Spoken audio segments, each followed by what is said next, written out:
जरताज गुल की हिफाजती जमानत मंजूर। Chief justice Peshawar high court ने पुलिस समेत तमाम कानून नाफिज करने वाले इदारों को गिरफ्तारी से रोक दिया। दौरान समाअत जरताज गुल ने कहा, सर ये मुझे जमानत के बावजूद गिरफ्तार कर लेंगे। चीफ जस्टिस इब्राहिम खान ने कहा, बेटी ये हाई कोर्ट खैबर पख्तूनख्वा का है, ये मेरी अदालत है, मेरा फैसला है। खैबर पख्तूनख्वा में कोई पुलिस वाला आपको हाथ नहीं लगाएगा। किसी ने आपको गिरफ्तार किया तो फिर मैं जानूं और आईजी जाने। चीफ जस्टिस ने रिमार्क्स में कहा, मैं ना पहुंचता तो क्या ये खातून सारी रात हाई कोर्ट में गुजारती? हाई कोर्ट में क्या कुछ हो रहा था, मुझे इस्लामाबाद से आना पड़ा। किसी को इंसाफ नहीं दे सकता तो मुझे इस्तीफा देना चाहिए। ये हमारी रिवायत में नहीं कि किसी खातून को गिरफ्तार करें। एक खातून के लिए इतनी ज्यादा पुलिस नफरी तैनात की गई। खैबर पख्तूनख्वा पुलिस पर हमला नहीं हुआ कि इतनी नफरी तैनात की है। जो मुल्जिम अदालत आना चाहता है हिरासा न किया जाए। जरताज गुल राहदारी जमानत के लिए सुबह से पेशावर हाई कोर्ट में इंतजार कर रही थी। अदालत के बाहर पुलिस की बड़ी नफरी उन्हें गिरफ्तार करने के लिए तैयार थी।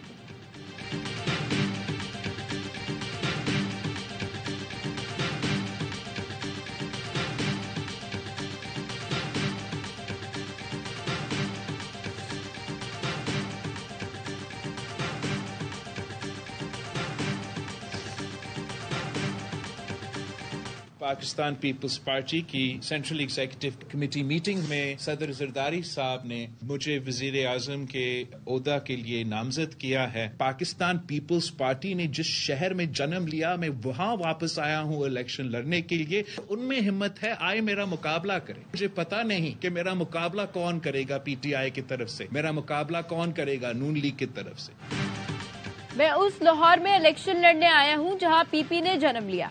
जिसमें हिम्मत है आए मुकाबला करे। बिलावल भुट्टो की सीईसी इजलास के बाद प्रेस कॉन्फ्रेंस। सीईसी ने वजीर आजम के उम्मीदवार के लिए बिलावल भुट्टो के नाम की मंजूरी दी। पीपी चेयरमैन बोले, नून लीग और पीटीआई ने तो अभी तक वजीर आजम के लिए किसी को नामजद ही नहीं किया। नहीं पता किससे मुकाबला होगा। अदलिया की सूरत हाल देखकर तज्जिया कर सकता हूं कि दोनों अहल होंगे या ना अहल। मुस्लिम लीग नून और पीटीआई के लिए इलेक्शन लड़ने में कानूनी मुश्किलात हैं। ऐसी पॉलिसियां लाना होंगी कि दहशतगर्द दोबारा सर न उठा सके। सियासी झगड़ों को जाती लड़ाई में तब्दील कर दिया गया। मसाइल के हल के लिए आपस के झगड़ों को खत्म करना होगा। अशराफिया को 105 अरब सब्सिडी जाती है, उसको खत्म करना होगा। नून लीग हो या पीटीआई, दोनों अशराफिया की नुमाइंदगी करती हैं। पीटीआई कुछ नहीं कर सकती, अवाम ने देख लिया। पीपल्स पार्टी के पास प्लान, मंशूर और स्ट्रेटजी है।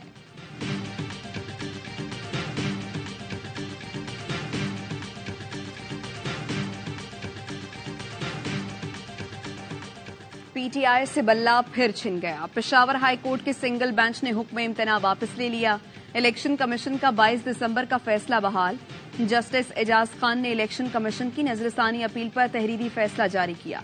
कहा गया, इलेक्शन कमीशन वकील ने बताया, मरकजी फरीक को बगैर सुने हुक्म इम्तना जारी किया गया, जिससे दरखास्त गुजार को मिलने वाला उबूरी रिलीफ पूरे मुकदमे पर असरअंदाज हुआ।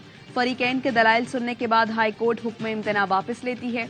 दरखास्त गुजार के तहफुजात मरकजी दरखास्त में सुने जाएंगे। पेशावर हाई कोर्ट का डिविजनल बेंच पीटीआई की दरखास्त पर 9 जनवरी को समाअत करेगा।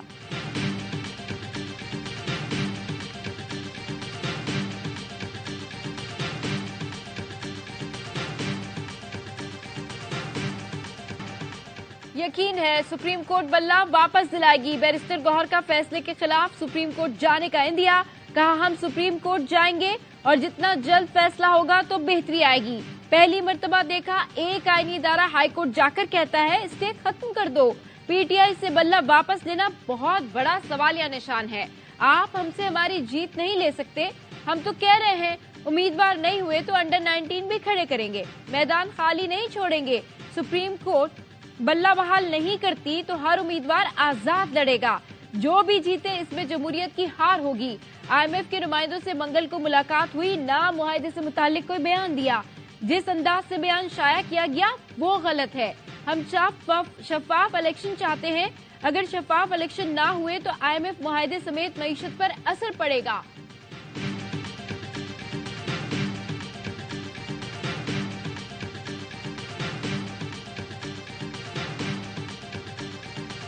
सैकड़ों डिपोर्टेशंस ऑल ओवर द कंट्री हुए, नकल भी नहीं दे रहे हैं। आपके एक्सेप्ट कितने हुए हैं? 668 रिजेक्ट किए हैं। एक्सेप्टेंस का इसमें मैंने फिगर्स नहीं दिए। तो जब तक आप ये नहीं बताएंगे कि एक्सेप्टेंस भी हुई है और रिजेक्शन भी हुई है, तो how we can understand that? Appeal के लिए उसे नकल लेने के लिए रेटें करना पड़ रही हैं। तो चले हम उसको नोटिस कर देते हैं। आज कर देंगे नोटिस।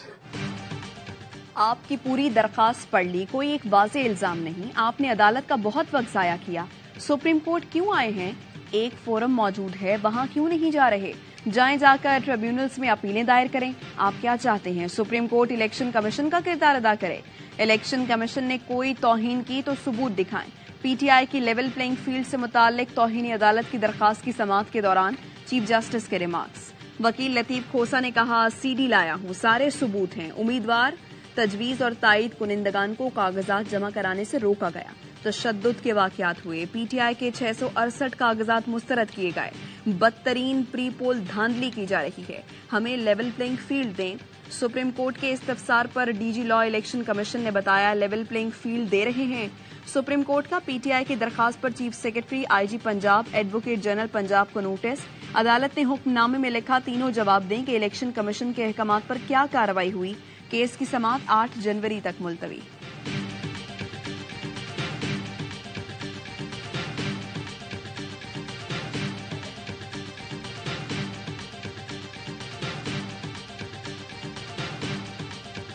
को शदीद तूफान का सामना। 150 किलोमीटर फी घंटा की रफ्तार से हवाएं, निजाम जिंदगी बुरी तरह मुतासिर। लंदन में दरख्त गिरने से खातून हलाक, कई मकामात पर शेड उखड़ गए। तूफान के सबब लंदन आई को बंद करना पड़ा। बस और ट्यूब ट्रेन का निजाम मुतासिर। तैयारों को भी लैंडिंग के दौरान मुश्किलात। तूफानी बारिश से सैलाब का खदशा है। रफाह पर इसराइल की मुसलसल बमबारी, 14 फलस्तीनी शहीद। फजाई हमलों में घरों और रिहायशी इमारतों को निशाना बनाया जा रहा है। मलबे तले फंसे अफराद को रेस्क्यू करने में मुश्किलात का सामना। इजरायली बमबारी से 24 घंटों में 128 फलस्तीनी शहीद हो चुके।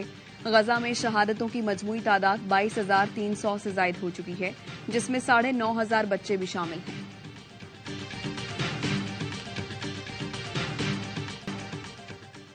इसराइल का बैरूत पर ड्रोन हमला, हमास के नायब सरबराह सालेह अल अरवी को 4 साथियों समेत शहीद। सालेह अरवी का शुमार तूफान अल-अक्सा के मंसूबा साजों में होता था। वो इसराइल की हिट लिस्ट में पहले नंबर पर थे। शहीदों में अल-कसाम ब्रिगेड के कमांडर समीर फाइंदी और अबू आमिर भी शामिल। हिजबुल्लाह का हमास के नायब सरबराह की शहादत का बदला लेने का ऐलान। लिबनान की सरहद पर मुतादिद इसराइली फौजियों को हलाक।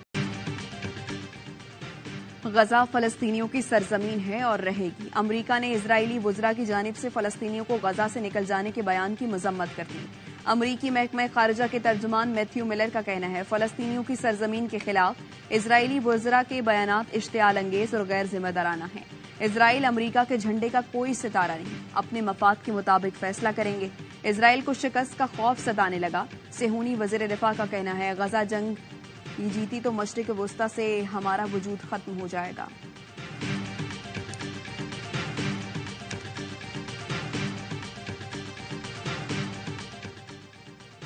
प्रेस क्लब पर बैठी बलोच फैमिलीज को ना हटाया जाए। इस्लामाबाद हाई कोर्ट का मुजाहिरीन को हिरासा ना करने का हुक्म। डिप्टी कमिश्नर एसएसपी ऑपरेशंस को 5 जनवरी को तलब कर लिया। जस्टिस मोहसिन अख्तर कियानी ने मुजाहिरीन को पुलिस की जानिब से मुसलसल हिरासा करने के खिलाफ दरखास्त पर समाअत की।